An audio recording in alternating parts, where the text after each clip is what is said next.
Welcome to the Propertybuyer Podcast, where we explore the world of residential and commercial real estate to help you make better decisions about buying, selling, or investing in all types of property. Join me, Rich Harvey, CEO of propertybuyer.com.au and multi-award-winning buyer's advocate. Our podcast features expert interviews, market trends and insights, and practical tips for navigating the complex world of Australian real estate. Whether you're a home buyer, a seasoned property investor, commercial buyer, developer, or simply curious about the property market, our podcast is for you. Join us as we share our knowledge, strategies, and experience and help you achieve your property goals.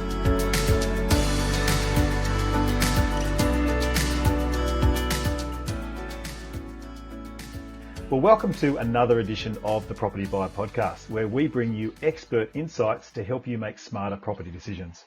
I'm your host, Rich Harvey, and today we're diving into one of the most exciting and fast-growing property markets in the country, and that is Western Sydney.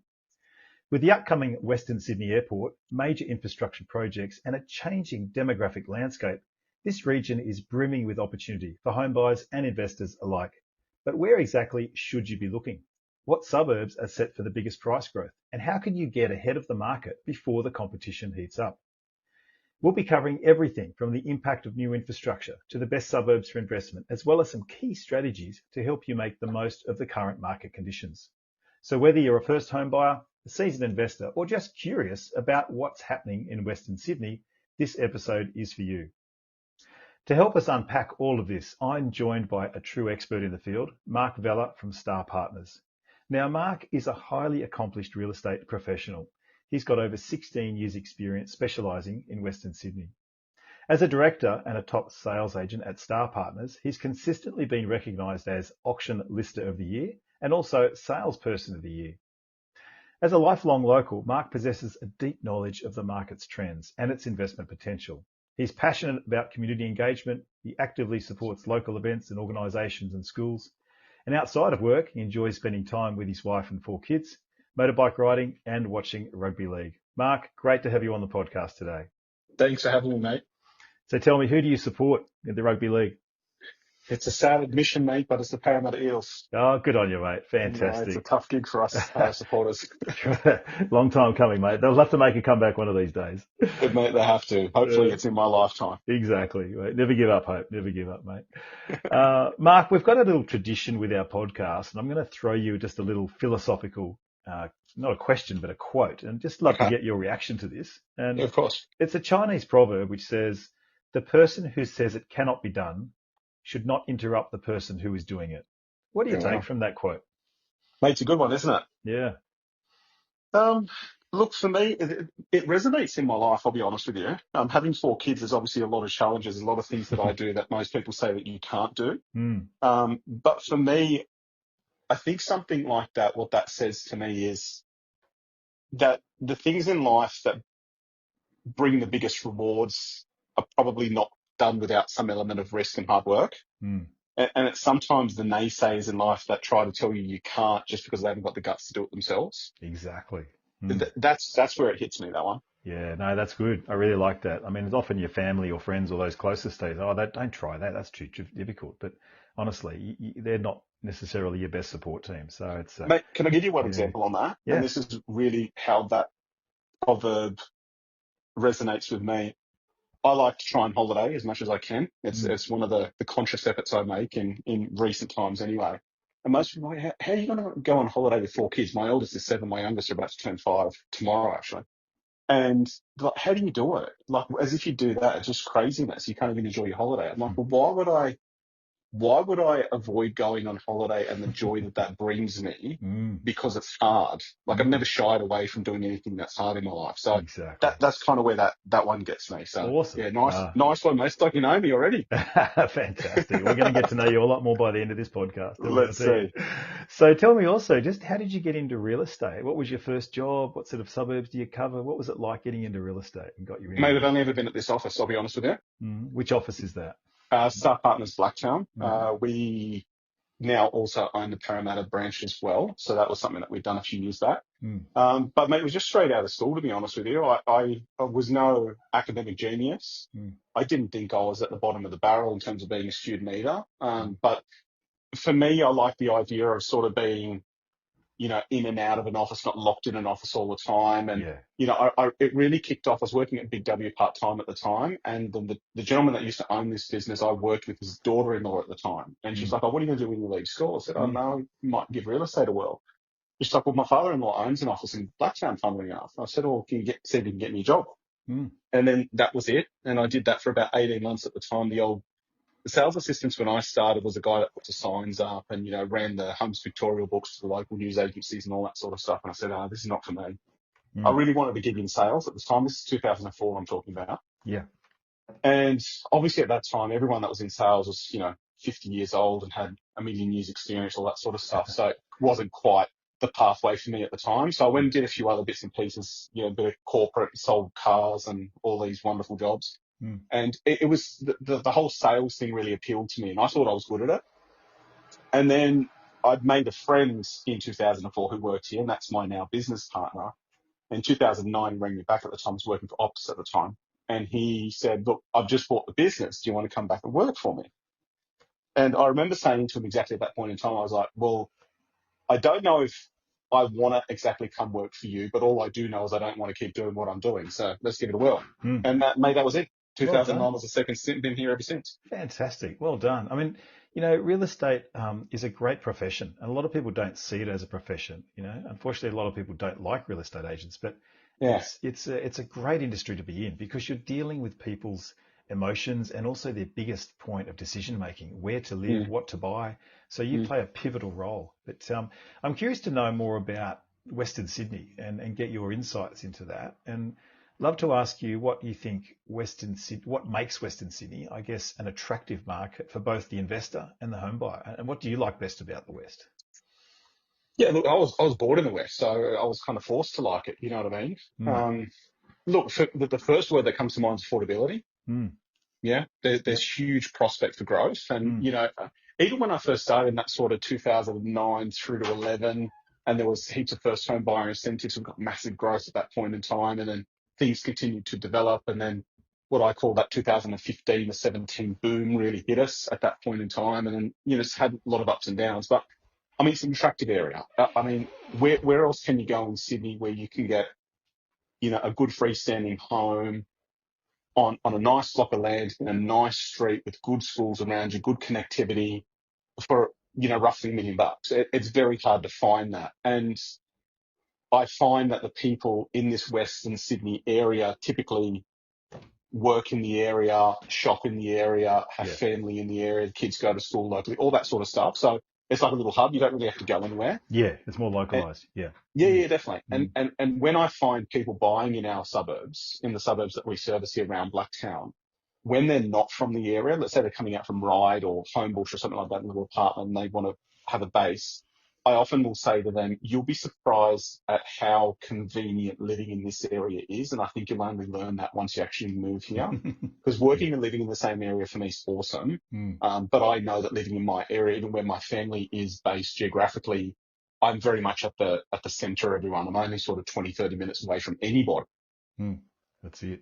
Whereas other family members in the hills been travelling out to Penrith a little bit further, but I'm sort of halfway between the two. So, yeah, for me, affordability, connectivity, and obviously there's been heaps of development going on in the area with infrastructure and things coming in. So. And where you basically focus and service, I mean, the Western suburbs is a massive market. You've got sort of from, how do you describe it? Box Hill, Riverstone in the far north, and then right out to Penrith, and then swing an arc round down to where the airport is. It's a massive market. But where you are, Blacktown's kind of a central hub, right? I mean, it's halfway between Penrith and Parramatta in a way, right? I mean, Parramatta's often been talked about as Sydney's second CBD, but how do you describe Blacktown? Well, Blacktown will be the third biggest then. If Parramatta's the second. That's how I see it. Look, it's made up of a lot of suburbs around, and there can be small distances between the suburbs and huge distances between the suburbs. But yeah, Western Sydney can almost be divvied up into different precincts really, because you've got the northwest and southwest, and a lot of stuff happening in those growth corridors as well. But Blacktown is very, very central. How have you seen property prices change? So let's talk about the last 5 years, and then we'll talk about the last 20 years. But particularly the last 5 years, like since COVID, what's happened? Give us some indication of how pricing's changed. Yeah, I was only looking at one particular example on this earlier today, actually, because I just had the property settled. But Mm. there's one property that I sold in 2021. So just as sort of the whole COVID thing was really coming to light, and we were sort of well into that. Now, that property, it sold for 955 at that time in 2021. Mm-hmm. I just resold it, was just settled. So now for 1.3. Wow. Mm. So there's a 30% growth during those two times. That's amazing. Mm. It's crazy, isn't it? That's it. And then Yeah. had you said to me in 2009 when I first started that we'd be selling anything in Blacktown for $1 million, I would be, I would laugh at you. But that it's just the new norm now. Yeah, that's And it. obviously, as you said, as you mentioned, COVID had a huge impact on that. Yeah, that's right. So we were, just in terms of our own business too, Mark, we've been buying properties for the last 25 years since we started, but Western Sydney was always been seen as a very, very cheap, affordable back in the day. So around Penrith, St Mary's, Colleton, we were buying houses. I think, I'm just trying to think of the year now, was it 2006 to 2009, somewhere around the $300,000 mark, for a good quality classic red brick, 3-bedroom red bricker. And then what we would do was add a granny flat. And back in the day, you could buy a granny flat for about even sort of 80 or 90 grand. And when you combine the rental income of that house plus the granny flat, we were getting 10, 11% yields.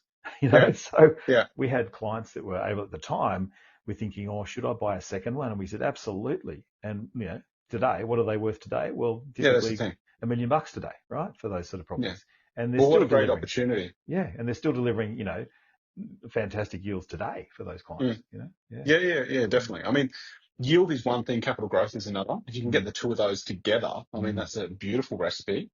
And if you've got the income to help support that over a long period of time, I mean, the growth and it is in the riches come in the growth and the capital growth. That's what I think. I think that the yield is great because it helps you manage it and manage your finances, not compromising your life. Correct. But capital growth for me is everything.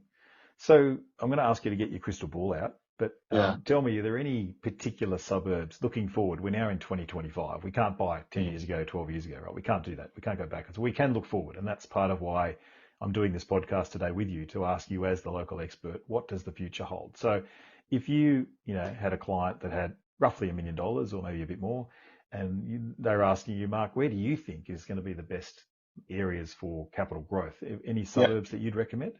I'd honestly just say anywhere between here and Campbelltown. I mean, Blacktown's always going to have good growth because it's, as we said, in my view, is it's the next biggest CBD after Parramatta. So I think that's still got a lot of continued growth. And when you see our median house price, where it stands today, it's still very affordable. It's still well below the average for Sydney. So that's a great thing. And then as you start to push out further to St Mary's and Liverpool and those sorts of areas closer to where the new airport is, I mean, that has to grow as well. I mean, reverse the clock back 20 years ago. I mean, if you bought a property that was close to Sydney Airport, I mean, look what that would have done. So I can only see that happen for the new airport. And that's a huge driving force in the western suburbs. So how significant is this new airport? Like it's obviously having a huge impact on the Western Sydney market. I mean, there's big tracts of land that have been sold for industrial and other sort of non-residential purposes. But overall, how do you describe the significance of the impact of the Sydney Western Airport?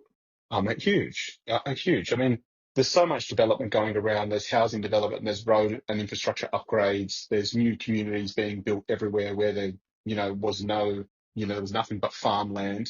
And that's a good thing for some people and not such a good thing for others. But I think as for Sydney and Western Sydney, that's probably been the biggest thing to help push our property market for areas that were otherwise stagnant for a number of years or decades. That's it. Yeah. I mean, I'm seeing, massive impact, both on residential and commercial property values. But there's also, I guess, some unrealistic vendors out there. There's been a lot of blocks of land around Austral and Leppington that have been sitting there for years because the owners think they're on a gold mine, but there's going to be, still 3 to 5 years before they get water, power, sewage, all through them and before they can do it. So it is like a staged development. But I think overall, in my view, Mark, that the Western Sydney Airport is going to have a massive impact. That's just going to continue to grow in time. I mean, the fact that we can now have a 24-hour airport in Sydney that will be connected by train to the rest of the city. I think it's an absolute game changer for Western Sydney. It's brilliant. It just I makes it couldn't so much agree with more you more. connected. Yeah, definitely. I mean, think of that they're going to create a whole little city inside that area there. And I've taken a drive out there a little bit. And if I'm being perfectly honest with you, I think it's got so much growth around there that I've purchased a property that's close to those There you areas. go. You put your money where your So, mouth is. There you go. mate, I've been sick of giving people good advice for 20 years, and I never take it myself because I'm too busy trying to list and sell them. Good on And I you. thought, geez, I better do something myself. So yeah, I mean that's how much I believe it's going to change. Excellent. And with all property, I mean, if you've got a long-term plan and you understand what your investment Yeah. strategy is, and you're clear about that, and you're honest with yourself in terms of what you're trying to achieve out of it, you should do well. That's really good. Fantastic. And it's not just areas in Badgerys Creek. You know, I think as you mentioned Liverpool. That's like another major centre.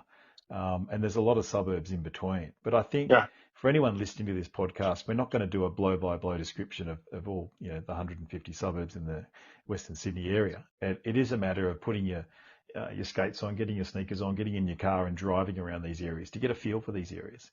And you've got to really understand the dynamics and the demographics of who's buying, who's moving in, who's moving out, because some of these areas are extremely, you know, well established. Some will have higher amenities than others. Some will have more green spaces and more parklands. Others will be more industrial. You know, I mean, places like Fairfield, for example, and Villawood, where you've got, you know, or Smithfield, for example, you've got a lot more, and Wetherill Park, all of those sort of logistical kind of real estate there. So they may not have the most attractive residential pockets, but you're not far from Bosley Park and other areas, or Green Valley, you know, which have got some really nice pockets in them. So I think it's really important to understand, you know, the types of properties you can buy and the amenity in those areas. Yeah, and I think if you look at it on the other side as well, you take the example of a suburb like Luddenham with that Twin Creeks estate, you know, that's a completely different kettle of fish altogether. Yes, it's far out, but it's more of a lifestyle opportunity for people, and it carries a average price of $2.5 million. So that's not going to be for everybody too, right? That's right. Exactly. Yeah. And also it's important to exploit differences in the market. I mean, just another example is you've got Ropes Crossing, right? And yet, you know, not far around the corner are some sort of what they call probably we used to be called less desirable suburbs like Mount Druitt, Wayland, Hassel Grove, Bidwell, you know, lower demographic areas. But the differential between, say, Ropes Crossing, where you're paying, I can't remember what it is now, but you were basically buying land in there for what you were buying double the size block and houses outside of that estate. And it was just because they'd put a pretty gate around it, which had a little mini shopping centre inside a community, you know. So don't fall for the shiny brand new house and land packages. If you're an investor, you know, look beyond the shiny new thing and have a look at the established property market and see what you can find.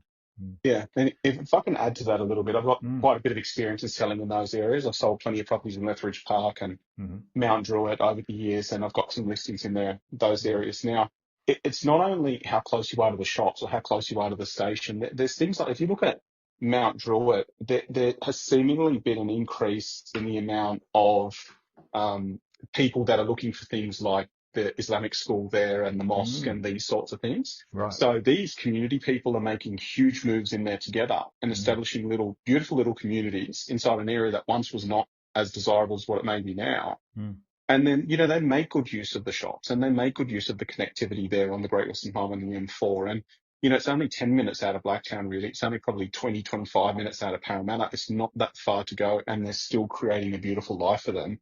And as these communities move in big numbers, it increases the popularity, which then decreases the supply and then increases the demands, and then the prices go up with that as well. Exactly. Yeah. I mean, that's the thing, you know, a lot of migrants coming to the country will want to congregate around, you know, where their people of origin have come from. There might be an Indian community, an Islamic community, you know, so it's really important that people understand that there's good demand in those suburbs for that kind of thing. Yeah, I agree. Mark, tell me about rental yields. I know you work on the sales side of things, so I'm not sure if you can answer this question, but how do rental yields in Sydney compare to other parts of Sydney, do you think? I only did a bit of research on this the other day. And if I can remember the numbers rightly, my memory's not that great. I often compare our area, Blacktown here, which is my core area, and I just pick a random suburb, for instance. And I recently did a comparison to say Balmain, like in the West, and just sort of see where our yields hold up. And in some instances, or in both instances for houses and units, they were actually better. So I think it was something like, it was like $2.4 million for a house in Balmain, and it was roughly 2.5% yield or something like that. Yep. Whereas you come out to Blacktown and it was just over $1 million average price with nearly a 3% yield. And then the units were much better. I think we were up at like 5.5% for units, whereas theirs was around 3. So if you compare those, I know they might be a slightly sexier suburb and a more desirable lifestyle for some people, but as an investor, I mean, it's dollar in, dollar out. A lot of people are looking at that. And then if you look at, you know, our newfound gold mines of house and granny flats, I mean, if you look at an average price in our area of, say, $1.2 million now for a house and granny flat, getting $1,100 a week rent, that's nearly 5% yield just on that. Exactly. 100% right. Yeah. How do you argue? Yeah. You hit the nail on the head. I mean, that's the thing. You have to get a much higher outlay if you're going to buy even in the eastern suburbs or the North Shore or Northern Beaches compared to the western suburb of Sydney. You've got to pay 2 to 3 times the price, and you're getting half the yield in some cases. So it doesn't make financial sense as an investor to necessarily do that. So it makes a significant amount of sense to consider a number of areas in the western suburbs where you can potentially get multiple rental incomes from the one property, or even do a renovation, or even do a development potentially down the track. And have the opportunity to diversify your portfolio as well. Exactly. That's right. Yeah. So talk to me about timing. A lot of people ask me, Rich, when's a good time to buy? You know, is now a good time to buy? We've just had a 1 interest rate cut. We've still got, you know, potential issues with inflation, but do you think it's a good time to buy in Western Sydney right now? Where do you see the market at in Western Sydney? We really appreciate you tuning in to the Property Buyer Podcast, and I hope that you're finding our expert interviews helpful. So that we can keep providing this information and growing our audience, we rely on word of mouth recommendations. If you found this information useful, could I please ask you to share this podcast with your friends, family and colleagues, and ask them to subscribe to the Property Buyer Podcast. It would be a big help, and we'd be very grateful for your support. Thanks once again for sharing the links. And now let's get back to the podcast.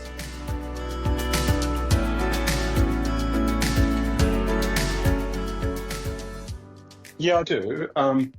I think the simplest answer is yes, it's a great time. I think my strategy, if I'm trying to educate a buyer, or if I'm looking at trying to take my own advice, it's if you can afford it and you have a long-term vision on holding this property, i.e. 5 to 10 years minimum, buy any time.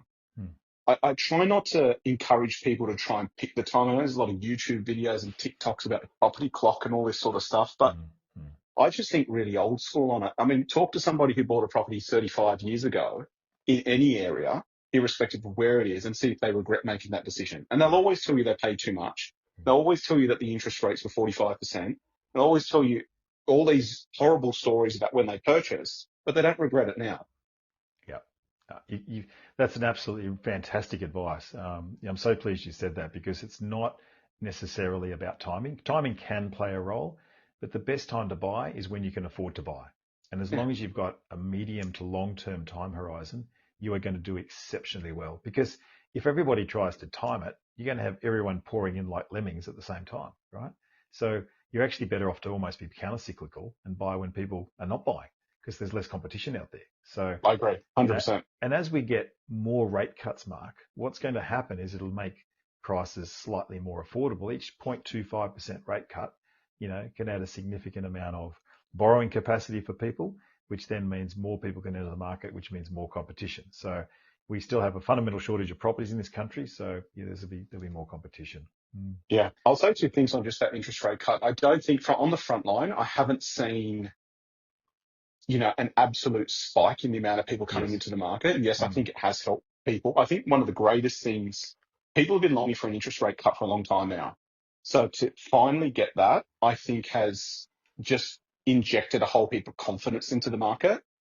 I think we'll really start to see the effects of what you were just talking about, Rich, when we start to see maybe 2 or 3 interest rate cuts. It'll make a huge difference to affordability then. And hopefully we get to that point. I mean, I hope more than anybody else, as a lister and seller and as a property owner. Yeah. Talk with me about if there's any other infrastructure projects that you, apart from the airport, are there any other major projects you're seeing in Western Sydney, and how do you think they're going to impact the Yeah, property market? yeah, for sure. But I think, look, the government's got a big push on upgrading roads and that sort of stuff. And I know what we're trying to get away from the airport and it being the main thing, but I think everything that we're seeing in terms of development is being pushed around the airport. So, Mm, we've seen massive, I think there's something like $2.9 billion being injected mm, for road upgrades yep. over the next 10 years, Mm, mainly for M4 Northern Road and all that sort of stuff. And that's obviously because they're going to see, or they're expecting to see a lot of people make that move down towards where the airport is. But mm, I mean, recent times for us in our area, I mean, the beach over at Penrith was a huge thing, yep. right? Yep. As laughable as some people may think that is, Mm, but I know for those locals, that's a huge thing. mm, For us here in Blacktown, even just having something as the ACU Blacktown campus, mm. I mean, that did wonders for our market. Fantastic. Yeah. Yeah. So these are the things that will continue to push, and I hope we get other things, other developments and other upgrades that'll help continue to see our areas grow. Mm. I mean, yeah, you're right. The road thing, the road network, you've got Badgerys Road upgrade, you've got Warrington Arteria Road, you've got Bringelly Road, Appin Road, Mm. the M12. Yeah, So all of those will increase connectivity and reduce travel time and congestion. And, I remember when the M2 first opened up out mm. to, was it Borkham Hills? Yeah, And it was interesting. I remember during that year, property prices um, in Borkham Hills jumped about 25 to 30% in 1 year, simply yeah, because it took 15 to 20 minutes off travel time to the city. yeah, So yeah. remarkable impact. So when people understand the impact of improved transport, Mm. it's huge. I mean, the other big one is the metro. So you've got the Yeah. metro train, and the various stations along the metro line have made a huge difference to commuters. And a lot of those commuters, they're not traveling in necessarily 5 days a week. They might be doing 3 days a week or 4 days a week. But having that ability to leave the car at home and not have to chew up petrol, they can read, they can relax, do work, listen to music on the train, and use an extremely reliable service makes a big Mm. difference to the commuting world. Yeah. Well, I know of people that live in the city or in the outer city suburbs, and they use the metro to get into Norwest where they Mm, work, and vice versa, I'm sure. mm, And they only use their car on the weekends, mm. and Yeah. may not even do that.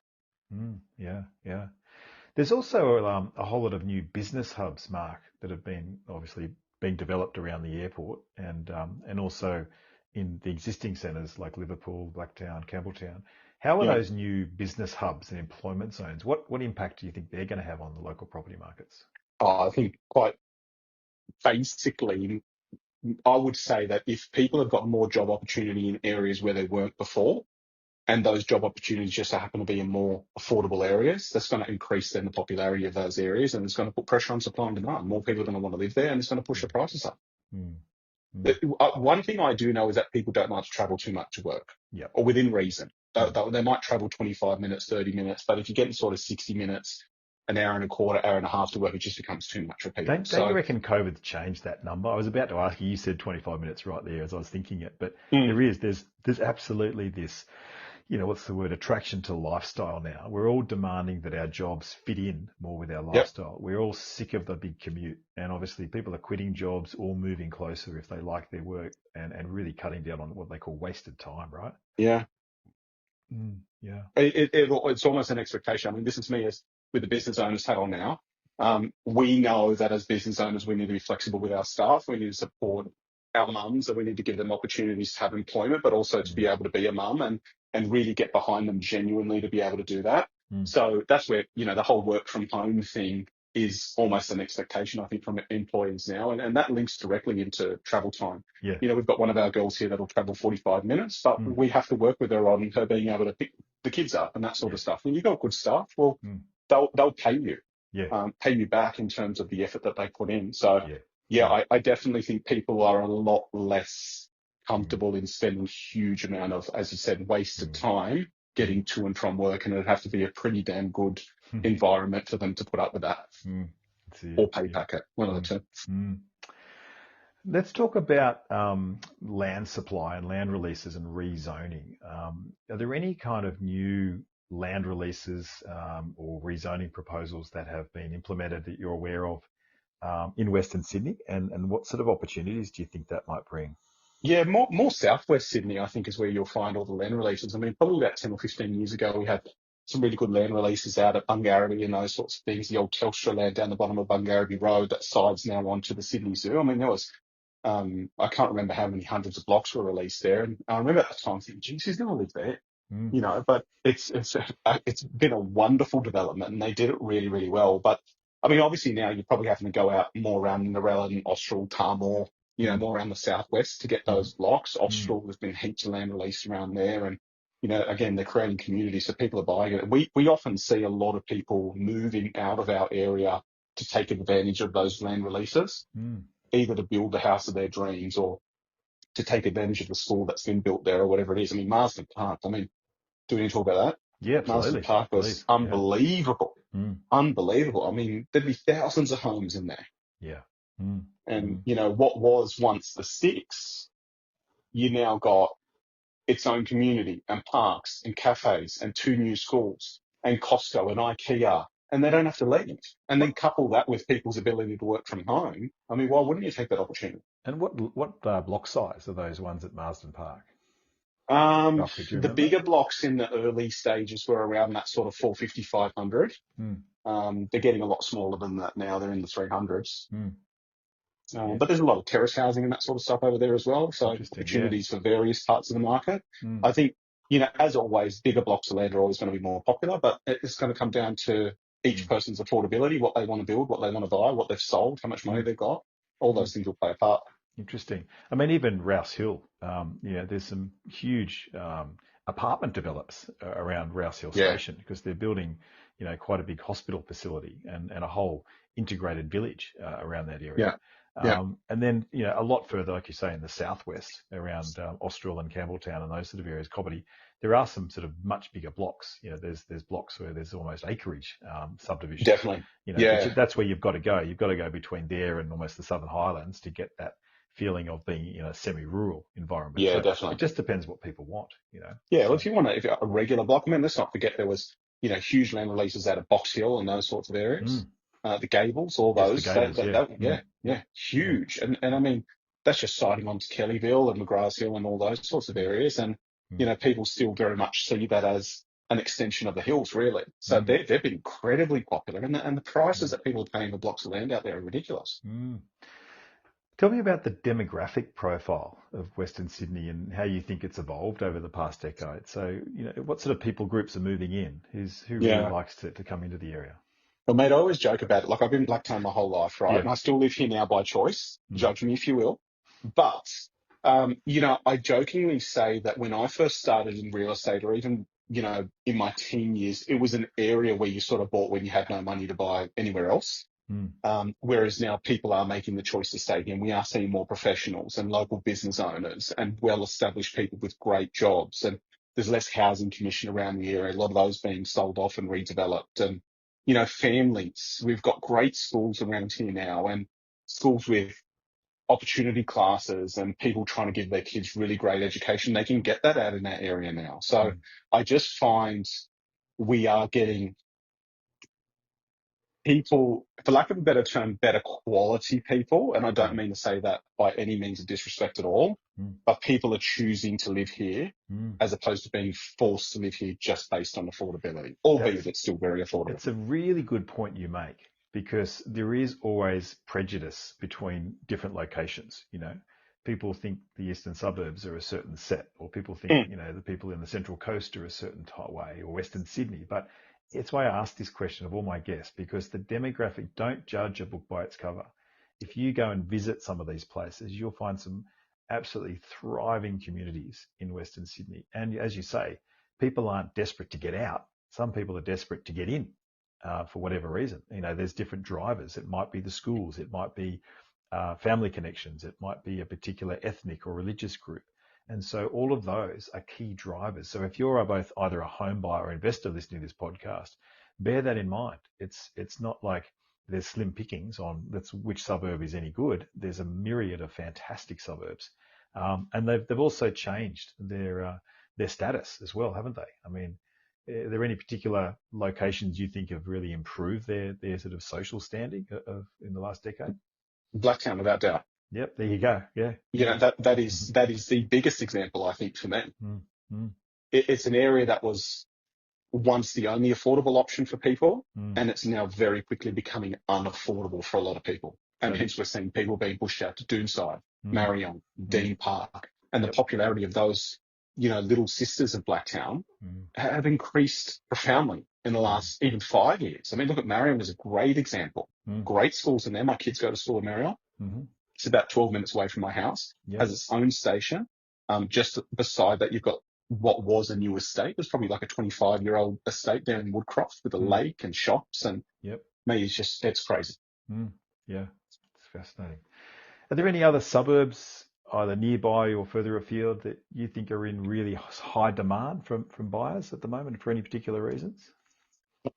St Mary's, obviously. Hmm. You know, St Mary's is What's driving that, do you think?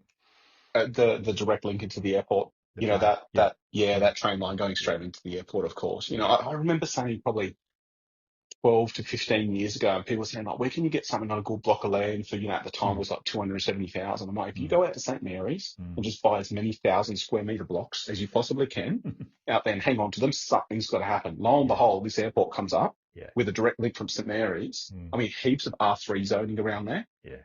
You know, so the potential for development around townhouses and that sort of stuff, you can't get it as Mm, commonly in, mm, say, Blacktown, for instance, with the 2015 LEP changes here. They really went away from a lot of R3, but they blessed us with a lot of R4 stuff. mm. So St Mary's is the key one for me.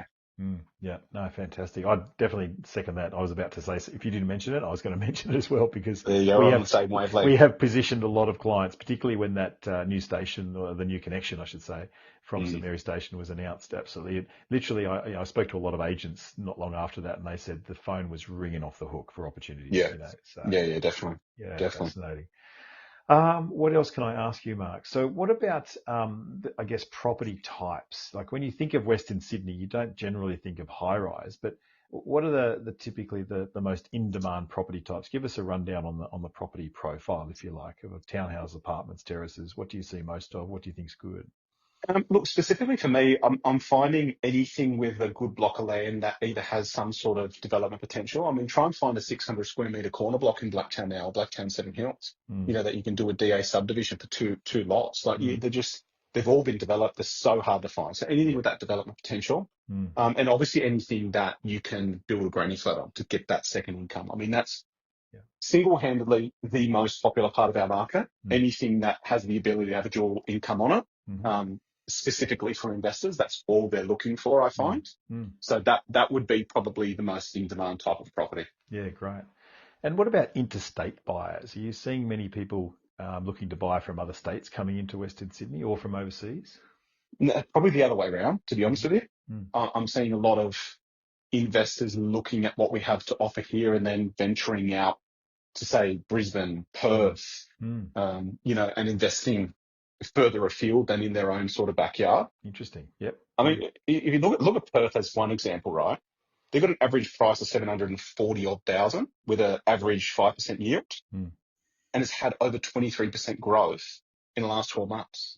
Not Now, sustainable, but yeah, it's massive. I was going to say, whether it's Mm, sustainable or not is a different story, but those sorts of prospects are what's attracting people to invest further mm, afield. mm, But yeah, I have sold, I'd probably say a dozen properties to people from interstate. I've okay. sold to people from overseas. Most recently, I had a random WhatsApp call from Sri Lanka, and I thought, this is a spam for sure, and I answered it. And it was genuinely a person who lived in Sri Lanka looking to fly to Australia to buy a property and go back home. Mm, Why I even answered that call, I have no idea.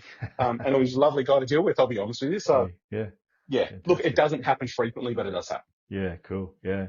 I think you're right. A lot of locals in all parts of Sydney are looking to buy interstate when they realise that Sydney is, they've already got a place here, so they want to diversify into other states. Mm. I think Perth will definitely slow down over the next 2 years. It's not going to have as nearly the rate of growth. So I'd be very cautious about that market. The other markets that I'd be bullish on outside of Sydney would be Adelaide, Brisbane, and Melbourne, particularly. Brisbane's got much higher yields. It typically gets yields closer to 5% as well, where you can still buy, a good quality house from between $750 to $1 million quite easily. And Melbourne's median price it's now at $1 million as well. But it hasn't had the growth. It's been very sluggish. So I think Melbourne will definitely jump up the next 3 to 5 years. So that's a good market to be getting into. And Adelaide's always one of those little, what I call, under the radar performers. It's had strong population growth, very attractive lifestyle. So I think it will continue to grow. Yeah, I've So, had two of my clients in the last 2 years make permanent moves interstate. I think one went to South Australia, one went to Western Australia, just for a better quality life. Yeah, there you go. Now, I think I've already asked you this question, but what lifestyle and community developments are making Western Sydney more attractive to buyers? You mentioned Marsden Park before, but are there any other kind of community and lifestyle developments you think are attracting buyers to the area? Look, I think just as we previously mentioned, I think it's a number of things. So, like we touched on the ACU Blacktown campus. I mean, that gives people purpose to buy here and stay here. We've had huge upgrades in our shops and roads and, great quality schools now, whereas I'll give you one example. Blacktown Boys and Blacktown Girls High School. So in the very early 2000s, late 90s, when I was in school, they had a terrible reputation. Now both of those schools are semi-selective and people are selling their souls to send their kids there. Classic. Yeah. So it's those sorts of things. I think as a whole, I don't think it's one specific thing that's bringing people to the area or getting them to invest in the area. I think Western Sydney, Blacktown specifically, just has a number of positives and a number of check boxes that will help an investor or a home buyer say, you know what, that looks like the right move for me. And how important is the hospital? Like, Blacktown Hospital has always been known as a central hub, but hospitals, I think, are a really key driver for people in the area, right? Again, I use the same example. Imagine having bought a property within 5 minutes walk to Westmead Hospital 20 years ago. Where would you be today? Exactly. And Blacktown's definitely heading that way. Look, there's heaps of development and rezoning going in around the hospital, and we know that. There has been huge upgrades to the hospital itself, and even as recently as 8 or 9 years ago when my daughter was brought there, it's not the same place today as what it was back then. I mean, now we've got the university attached to it. I think, if I'm not mistaken, don't quote me on this, but it might be the head of midwifery in there as well. It's like there's so much going on there, and it just looks better. This is the thing. If we can just make it look that little bit more attractive, it'll help increase its popularity. But yes, the hospital is a huge driver. So, Mark, we've been talking a lot about really positive things about the West, and I'm not asking you to pour cold water on it, but are there any risks that you think a buyer, either a home buyer or investor, should be aware of if they're thinking about buying into the Western suburbs? Look, I think the biggest risk for any person investing, not only in this area, but any area, is just not being aware of what your strategy is. So I will often have people ring me up, on the front line, go, look, I'm looking for an investment. What have you got for me? And I'll be like, okay, what's your strategy? And it's not a trick question at all. I just really want to understand these people. A lot of them have no idea. I mean, when I say strategy, I mean, are we looking for capital growth? Do you have a high income and you need something with a lot of outgoings to help sort of offset your taxable income? Like, what are you looking for? Because anything, if you hold it long enough, is going to be a good investment for you. However, the risk is not being aware of exactly what you're doing. And sometimes people just fake it till you make it, and that's okay. And time will heal any errors around that. But yeah, I just think it's not being aware of what you want to do. Yeah, that's a really good point you make about strategy. I spend a lot of my time on the phone with our clients actually developing a strategy with them. And that's part of the reason they come to us as a buyer's agent, to help them create a strategy that's going to work for their individual situation. Because there's not a one size fits all. You pointed out, someone on a high income, they have the ability and actually need to negative gear. Someone on a more low to moderate income, they're going to need to get something that's neutrally geared or even positively geared. So and also people may not have the education or backing or risk factor to do a development. So don't go and do that first straight off the bat thinking you're going to make $1 million from your first buy. Make sure you get a strategy that fits within your financial capacity and within your risk profile, But in the Western suburbs, like, we don't have too many areas that are flood prone, do we? Or places that get subsidence from mines. Are there any areas like that you think that people should be aware of? No, not really. There's a bit of area in Blacktown that sort of would be the old 1 in 100 flooding. And, councils, I think, just in the last couple of years had a bit of a refresh on what they determined to be flood prone areas and all that sort of stuff. But it's not a huge consideration for most people around here. I know there's a bit of flood prone land over at Land Dialo, but, you're buying 5-10 acres out there. It's a different kettle of fish altogether. Yeah. We're just very fortunate. I mean, our hearts go out to the people in Lismore and the Northern Rivers areas. Obviously, have just been devastated by Cyclone Alfred, but fortunately, we don't tend to get cyclones this far south in Sydney. But I think, yeah, if you are buying any kind of property, always make sure you do your checks and balances and get those environmental checks done as well. And particularly those people buying around the Hawkesbury, right, and Windsor. Yes, exactly. We've seen what happened, in there in the last couple of years as well. So it's definitely a very strong consideration depending on where you are buying. Are there any other mistakes that you see buyers make when they're thinking about Western Sydney? Yeah, not pulling the trigger quick enough, talking themselves out of buying it. Asking their parents for advice and friends and family for advice. Yeah, it's the Uncle Billy's of the world. Uncle Billy bought a property in 1923, hasn't done it since, yet he knows everything about it. I mean, I think what they've got to do is they've got to establish a relationship with an agent. They've got to make sure that they are known to the agent as being a good buyer and being there and being on the ball. I don't think they can rely only on the buyer's agent helping them. I don't think they can rely only on the agent helping them. I think they've really got to grab the bull by the horns and make it their priority to say, okay, well, I want to invest. I'm going to dedicate some time to my research. I'm going to dedicate my time to be out there looking to find out what I like and what I don't like. And get the right support network around you. Have the right broker, have the right buyer's agent, have the right real estate agent, and follow the market. And long before you're actually ready to pull the trigger, be out there researching. And interestingly, I have to ask you, what's been your experience in working with buyer's agents? Have you, and would you recommend anyone work with a buyer's agent? Yeah, I love working with buyer's agents. I think there's some really good ones out there at the moment. The first encounter I had with a buyer's agent was probably 10, 12 years ago. And there was one guy, for the life of me, I can't remember his name now, but I enjoyed working with him because he had the common goal in mind, which was to get the deal done. He would support his buyers in the right way. He would ensure that a fair deal was achieved and we could all work honestly together and speak openly and candidly about getting the right result, both for the seller and the buyer. I would absolutely encourage. I think especially if you haven't got the know-how, especially if you're time poor, especially if you're venturing outside of your backyard to invest, get professional help. It's worth the money. Fantastic. Yeah, wonderful.